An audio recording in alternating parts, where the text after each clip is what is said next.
আসসালামু আলাইকুম প্রিয় ভাই ও বোনেরা, আশা করি সবাই অনেক ভালো আছেন, সুস্থ আছেন। আমিও আলহামদুলিল্লাহ আল্লাহর রহমতে অনেক ভালো আছি, সুস্থ আছি। আজকে আপনাদের সামনে 7টি নিশানি তুলে ধরব। এই 7টি নিশানি যদি আপনার মধ্যে থাকে তাহলে বুঝে নেবেন আল্লাহ তাআলা আপনার উপর অসন্তুষ্ট। কোনোভাবেই দোয়া কবুল হচ্ছে না, মনে হচ্ছে আল্লাহ আপনাকে ত্যাগ করেছেন। দুঃখ, কষ্ট, দারিদ্রতা, মুশকিল আসান না হয়ে আরো বেড়েই চলেছে। প্রত্যেক পদক্ষেপই ব্যর্থতা আসছে, চারদিক অন্ধকার মনে হচ্ছে। আল্লাহ তাআলা বান্দার সকল দোয়াই কবুল করে থাকেন, তাহলে কেন তিনি শুনছেন না?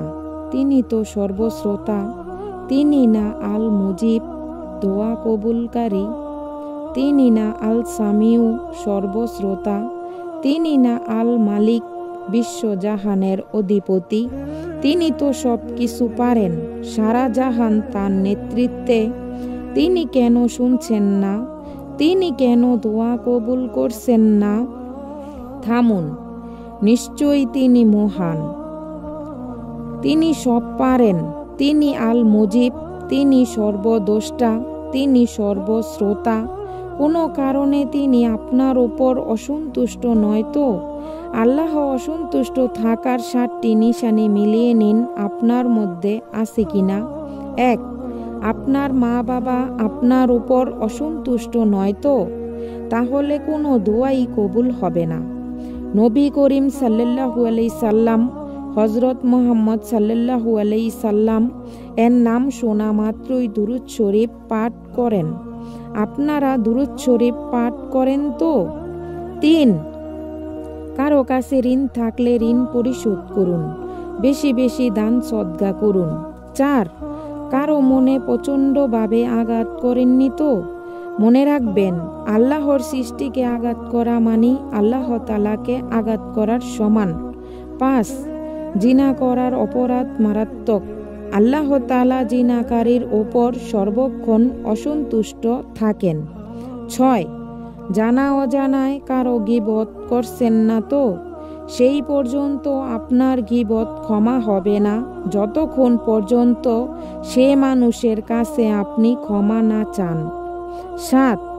শিরক করা, আল্লাহ তাআলা শিরককারীকে পছন্দ করেন না। বড় শিরক ছাড়াও আল্লাহর সাথে কাউকে শরীক করা। প্রতি মুহূর্তে আমরা ছোটখাটো শিরক করে থাকি। তাছাড়া আল্লাহ ছাড়া অন্য কারো গায়েবী ক্ষমতা বিশ্বাস করা, মূর্তি পূজা, ভাস্কর্য বা ইত্যাদি বিশ্বাস করাকে আল্লাহ তাআলা পছন্দ করেন না। যেসব ব্যক্তি আল্লাহ তাআলাকে বিশ্বাস না করে এসব জিনিসকে বিশ্বাস করে, তাদের ওপরই আল্লাহ তাআলা নারাজ হন। তাই আল্লাহ তাআলাকে বিশ্বাস করুন, ভরসা করুন। আল্লাহ তাআলাকে বিশ্বাস করে বেশি বেশি দোয়া করুন। আল্লাহ তাআলা বিশ্বাসের সাথে দোয়া করলে আল্লাহ তাআলা সেই ব্যক্তির দোয়া অবশ্যই পূরণ করে থাকেন। আপনারা বেশি বেশি দোয়া করবেন। আপনাদের যদি দোয়া কবুলে চ্যানেলটি ভালো লেগে থাকে, চ্যানেলটিকে সাবস্ক্রাইব করে চ্যানেলটির পাশে থাকবেন।